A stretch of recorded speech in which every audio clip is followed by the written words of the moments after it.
¿Quién como Dios? Nadie como Dios, querida familia misionera del amor de Dios. Tengan ustedes un bendecido día en el Señor. Hoy, miércoles 21 de agosto del 2024, contemplamos el Evangelio según San Mateo, capítulo 20, versículo del 1 al 16.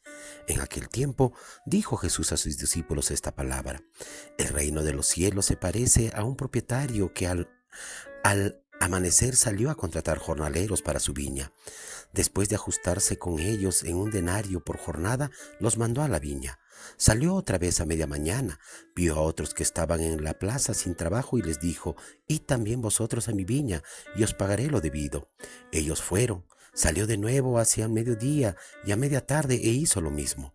Salió al caer la tarde y encontró a otros parados y les dijo: ¿Cómo es que estáis aquí el día entero sin trabajar? Le respondieron: Nadie nos ha contratado. Él les dijo: Id también vosotros a mi viña. Cuando oscureció, el dueño de la viña dijo al capataz: Llama a los jornaleros y págales el jornal, empezando de los últimos y acabando por los primeros. Vinieron los del atardecer y recibieron un denario cada uno. Cuando llegaron los primeros pensaban que recibirían más, pero ellos también recibieron un denario cada uno.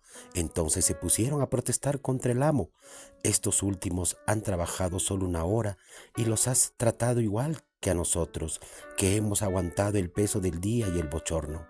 Él le replicó a uno de ellos: Amigo, no te hago ninguna injusticia. ¿No nos ajustamos en un denario? Toma lo tuyo y vete. Quiero darle a este último igual que a ti.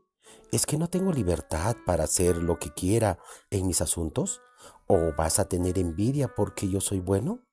Así, los últimos serán los primeros y los primeros los últimos. Palabra del Señor. Gloria a ti, Señor Jesús. Queridos hermanos, hoy el Evangelio nos cuenta de alguna manera una palabra muy desconcertante.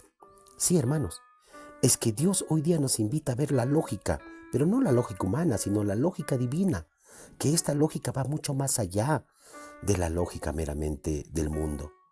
Mientras que los hombres de alguna manera calculamos, vivimos calculando, pues Dios, que es ese Padre entrañable, siempre ama. Y la medida del amor es no tener medida, hermanos. San Bernardo decía que Dios amó porque amó, amó para amar. Amén. Pues en el Evangelio podemos ver cómo el patrón paga a todos un denario, lo que en Galilea, pues en aquel tiempo, un denario era suficiente para un día de vivir en familia. Así se pone, hermanos, una vez más de manifiesto una concepción quizás revolucionaria de la justicia de Dios, que no es la misma de la justicia del hombre, que se opone a nuestra justicia, que siempre es de cálculos. Amén. Mientras que nosotros creemos que ser justo es dar a cada uno lo suyo de acuerdo a su proporción, para Jesús ser justo significa ser bueno. El dueño de la viña pagó un salario proporcional a las necesidades de los trabajadores y de su familia, no al trabajo realizado. Amén. Entonces, no se preocupa tanto de los resultados del trabajo, sino de que todos los trabajadores pudieran llevar lo suficiente a sus casas. Pero también quizás por ahí siempre nace en alguien un sentimiento de tristeza o pesar, ¿no? Ante el bien ajeno. O nace también un deseo de lo que no se posee. Y eso, hermanos, se llama envidia. Ojo, eso se llama envidia.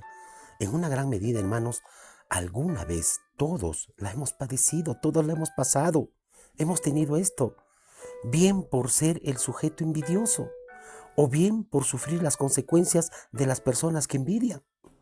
Cuando nos dejamos de alguna manera llevar por actitudes irracionales, dejamos de vivir nuestra propia vida para ser el protagonista de la vida del otro, o con la sola intención de amargársela.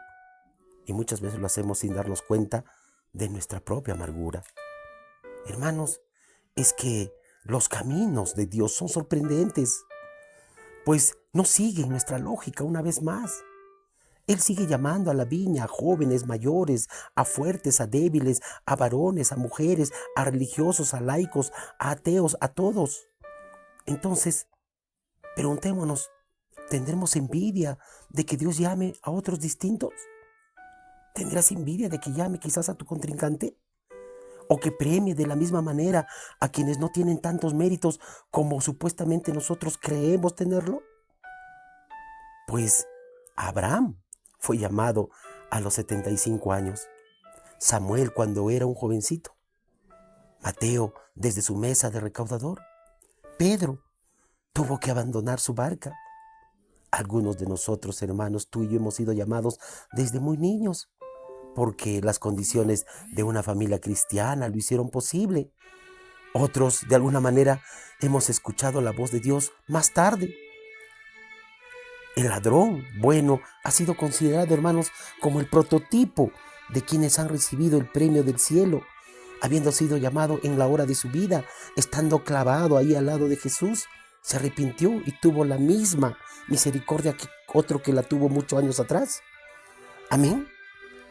Sí, hermanos, si nos sentimos demasiados privilegiados, como quien decir, soy de la primera hora, soy el más antiguo, mirando por encima del hombro a quienes se han incorporado al trabajo quizás a horas más tardías, pues si estamos haciendo eso, óyelo bien, estamos adoptando la actitud de los fariseos, que ellos se creían superiores a los demás, se creían los salvos, los salvados. Esto no es así, hermanos.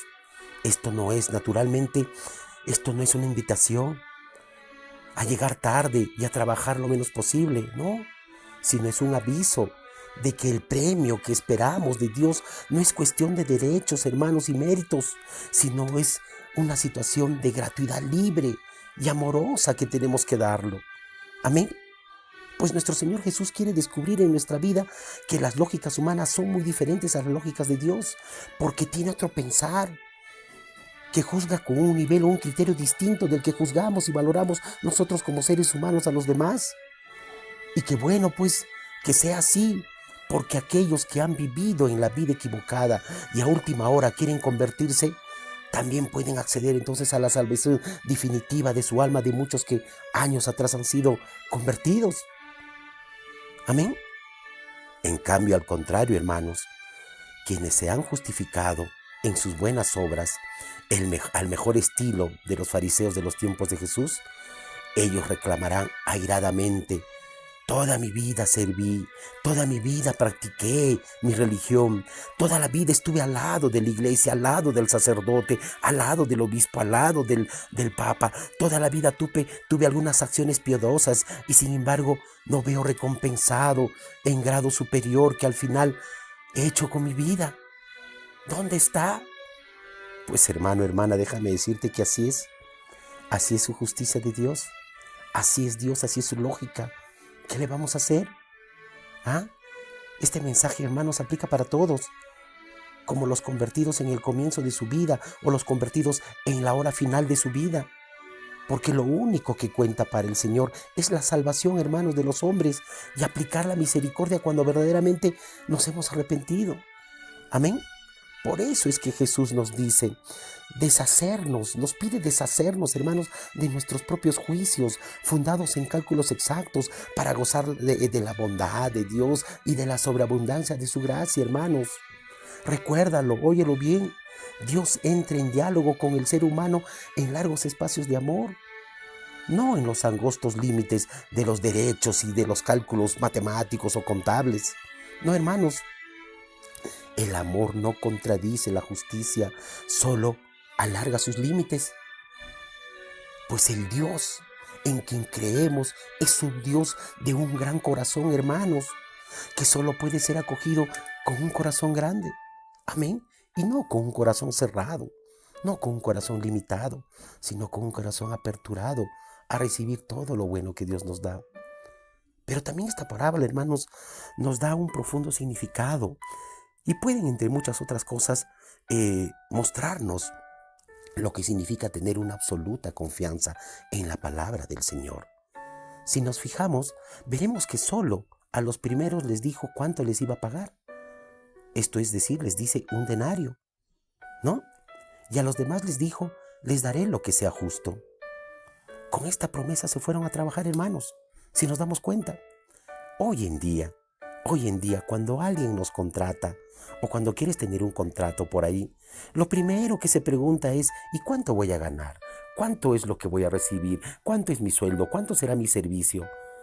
Pues, ¿qué tal si lo justo para el Señor es solo por ahí, no sé, 550, 100, 200 soles por las 8 horas de trabajo. Los últimos trabajadores confiaron totalmente en la palabra dada por el Señor. Nos dará lo justo. Me voy a trabajar porque me dará lo justo. No dijo cuánto voy a ganar. Y sin embargo se llevaron la sorpresa que les dio lo mismo que a los que habían trabajado primero. Amén. Pues la primera enseñanza, hermanos, de este pasaje es que la justicia de Dios, lo vuelvo a repetir, no es matemática, no es de cálculos, va mucho más allá de nuestra pobre justicia, de nuestro pobre criterio y lógica humana, y que su palabra es de fiar más allá de lo que nosotros pudiéramos. Amén. Entonces, cuando leemos las promesas hechas por Jesús, debemos siempre pensar que la realidad es mucho, pero mucho más grande, hermanos, de lo que la palabra propiamente le expresa. Con este Dios tan bueno, ¿cómo no vamos a entregarle toda nuestra vida? Con este Dios tan grande que te da la vida cada día, te regala, ¿cómo no es que tú vas a ponerte a trabajar sin descanso por su reino?